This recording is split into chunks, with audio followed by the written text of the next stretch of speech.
네, 이제 남은 모세오경의 레위기, 민수기, 신명기에 대해서 살펴보겠습니다. 여러분, 성경을 완독하고자 할 때 가장 걸림이 되는 책이 어디인가요? 바로 레위기일 것입니다. 레위기 읽다 보면 정말 성경 일독하고자 하는 마음이 싹 달아날 것 같은 느낌이 많이 들곤 합니다. 그런데 이 레위기는 죄인된 인간을 향한 마치 하나님의 러브편지, 러브레터, 또 사랑의 편지와 같습니다. 하나님께서 죄인된 인간을 얼마나 사랑하시고 그 죄를 미워하시는지, 또 그 죄인된 인간이 거룩한 하나님을 만날 수 있는 그런 제사들, 길을 말씀해주고 있는 것입니다.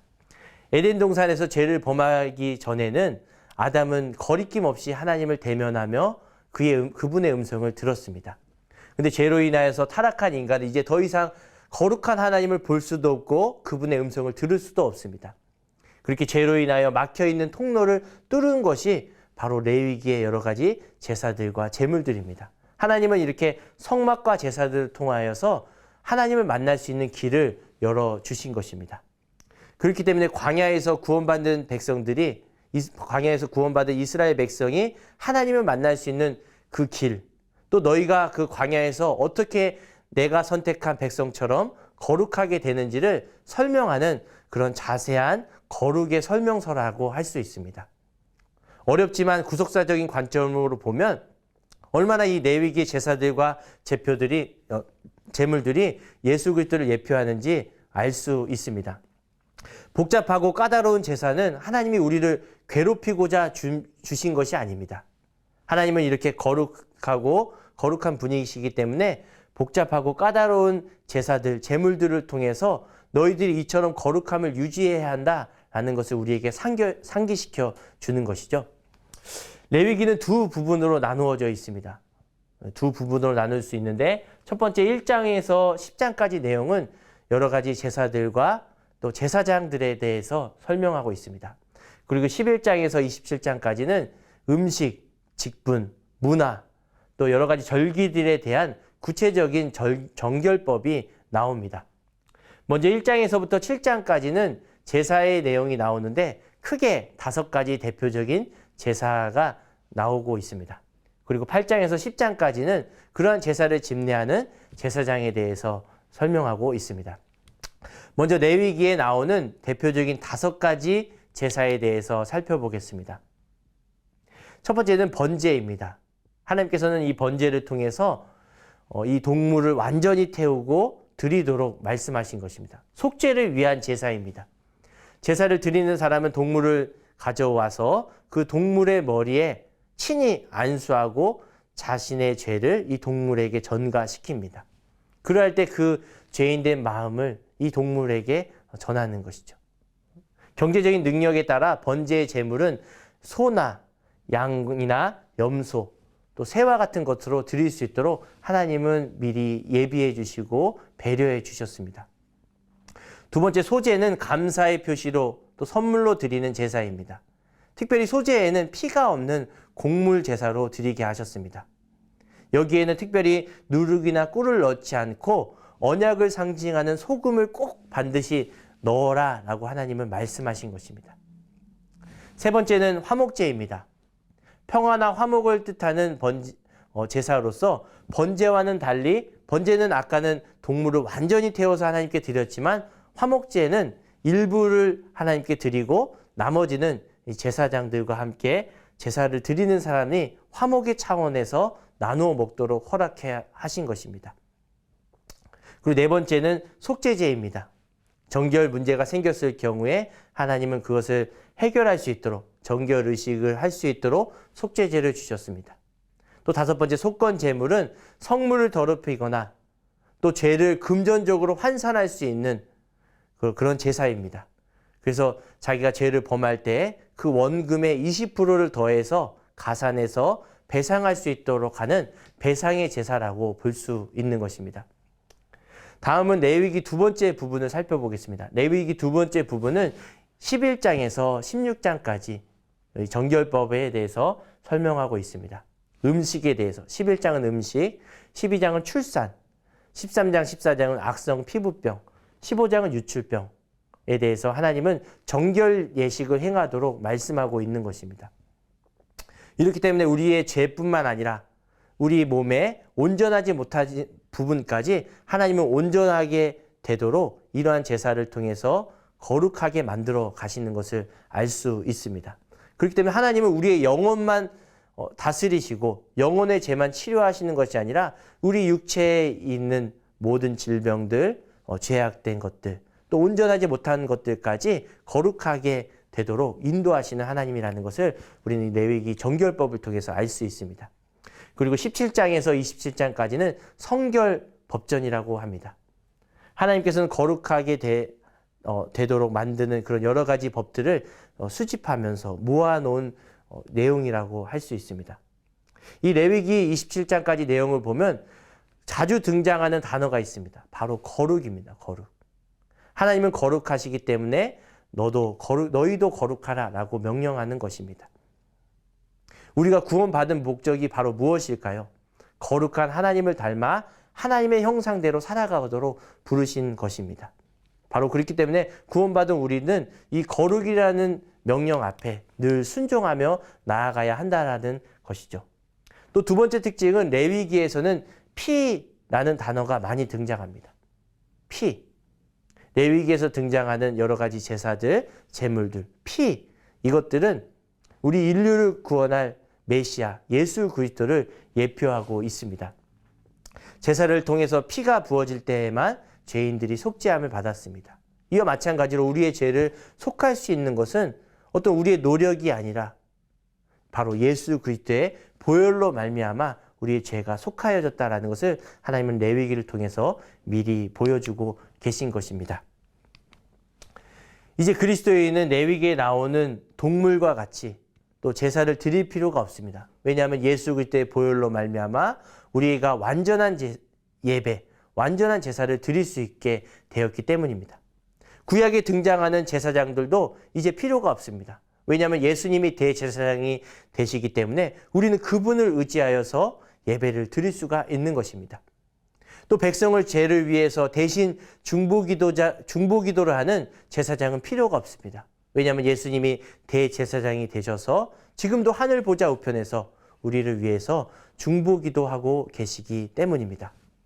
하나님은 이렇게 레위기를 통해서 내가 너희를 사랑하고 얼마만큼 너희를 거룩하게 가꾸고 또 성숙하게 하고자 하시는지 그 하나님의 마음을 알 수 있는 것입니다. 레위기를 통해서 이러한 거룩의 길을 걸어가는 모든 성도님들 되시기 바랍니다. 이제 다음으로는 네 번째 책인 민수기에 대해서 살펴보겠습니다. 민수기는 이스라엘 백성이 광야에서 40년 동안 보낸 이유에 대해서 설명합니다. 그리고 그 과정 동안 일어난 사건들, 이야기, 인물들을 소개합니다. 애굽을 떠나 출애굽한 1세대가 약속의 땅에 들어가지 못한 이유에 대해서 설명하고 또 그의 자손들 2세대가 약속의 땅에 어떻게 들어가는지에 대해서 민수기는 설명하고 있습니다. 민수기는 지리적 배경으로 세 부분으로 나눌 수 있습니다. 지리상을 바탕으로 세 부분으로 나눌 수 있는데요. 첫 번째는 1장에서부터 10장 10절까지입니다. 이스라엘 백성은 출애굽한 이후에 출애굽기 19장에서 시내 광야에서 진을 치고 있습니다. 그 지리적 배경 속에 민수기 10장 10절까지 설명하고 있습니다. 두 번째 부분은 민수기 10장 11절부터 20장 13절까지 내용입니다. 이스라엘 백성은 그 가데스와 그 주변 지역에 머물면서 그런 어떻게 사건이 벌어졌는지를 설명합니다. 세 번째 부분은 마침내 20장 14절부터 36장까지 내용입니다. 이거는 신명기 배경이 되는 모압 평지 앞에서 어떠한 내용이 담겨 있는지를 설명하고 있습니다. 민수기의 특징은 두 번에 걸친 인구조사가 있다라는 것입니다. 민수기 1장에서 또 민수기 26장에서는 인구조사가 등장합니다. 이 두 곳에서는 전쟁에 나갈 수 있는 이스라엘 백성의 수를 세도록 하였습니다. 그래서 이 인구조사 한 것을 바탕으로 이 책의 이름인 민수기가 나온 것입니다. 첫 번째 인구조사인 민수기 1장은 애굽을 떠난 이스라엘 백성 수를 세었습니다. 여기는 아마 이스라엘 백성의 1세대인 거죠. 가나안 땅에 들어가지 못한 세대들이라고 할 수 있습니다. 두 번째 인구조사는 민수기 26장에 이제 출애굽한 이후에 광야에서 태어난 후손의 수를 세었던 것입니다. 그렇기 때문에 민수기 1장부터 25장까지는 출애굽한 이스라엘 백성의 1세대를 설명하고 있고, 또 26장부터 이제 나머지 민수기까지는 그 광야에서 태어난 2세대를 설명하고 있는 것입니다.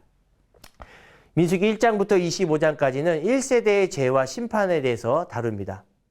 어떻게 이스라엘 백성이 하나님을 반역하고 또 모세를 대항하고 또 하나님을 원망했는지 그런 불신앙적인 죄들을 설명하고 묘사하고 있습니다. 또 특별히 광야에서 40년을 사는 이유에 대해서 하나님을 설명하는데, 가나안 정탐 이후에 그들이 낙담하고 불신앙적으로 하나님을 믿지 못하였던 그런 죄를 환산해서 40일을 환산해서 하루를 1년으로 삼아 40년 동안 너희들은 광야에서 방황할 것이다 라고 명령한 것입니다. 이렇게 40년 동안 광야 기간은 출애굽하여서 믿음 없는 1세대의 죄와 또 허물과 악함을 설명하고 있는 것입니다. 이렇게 1세대의 실패는 25장으로 끝나고 이제 26장 인구조사를 통해서 이제 출애굽한 2세대가 등장합니다. 26장 이후에는 출애굽한 이스라엘 2세대를 중심으로 전쟁에서 승리하는 장면을 많이 묘사하고 있습니다. 또 가나안 땅에 들어가기 전까지 준비해야 될 것을 하나님을 말씀하십니다. 이 민수기를 통해서 우리가 알 수 있는 것은 하나님은 여전히 죄를 범하고 반항하는 이스라엘 백성들을 끝까지 사랑하시고 그들을 어떻게 해서든지 약속의 땅, 가나안 땅으로 인도하시는 하나님이다라는 것을 알 수 있는 것입니다. 인간의 어떤 잘남이 아니라 하나님의 언약이 우리를 인도하신다라는 것을 보여주고 있는 것이 바로 민수기입니다. 하나님의 백성은 이스라엘 백성은 늘 하나님을 등지고 돌아섰습니다. 그럼에도 불구하고 하나님은 하나님의 언약을 친히 이루어 가시는 분입니다. 오늘날도 마찬가지입니다. 오늘날 세상의 많은 사람들은 하나님을 등지며 하나님을 멀리하며 심지어 하나님을 모독하기까지 하고 살아갑니다. 그럼에도 불구하고 하나님은 우리 인간을 사랑하셔서 지금도 그들을 구원하고자 하시는 그 하나님의 마음으로 우리를 통해서 하나님은 일하십니다. 광야는 풀 한 폭이 나지 않고 농사도 지을 수 없는 척박한 땅입니다. 그럼에도 불구하고 이스라엘 백성이 무려 40년 동안 그 광야에서 살았습니다. 그럼에도 불구하고 인구 조사를 하였을 때 이스라엘 백성은 그 인구가 감소한 것이 아니라 더욱더 번성했습니다. 이것은 무엇을 말해줄까요? 그 풀 한 폭이 나지 않고 농사도 지을 수 없는 땅에서 40년 동안 인간의 힘으로만 살아갈 수 있을까요? 아마 결코 불가능할 것입니다. 그렇게 살아갈 수 있는 것이 바로 하나님의 언약, 하나님의 계획, 하나님의 섭리가 우리와 함께 하신다라는 것을 보여주는 것이 바로 민수기입니다. 민수기는 이렇게 하나님의 돌보심이 가득한다라는 것을 우리에게 설명해 주고 있는 것이죠. 오늘날도 마찬가지입니다. 우리 성도님들 삶 가운데 정말로 광야와 같이 40년 동안 풀리지 않았던 많은 힘든 것들, 기도의 제목들, 포기하고 낙심하고자 하는 그런 마음들이 있을 줄로 믿습니다.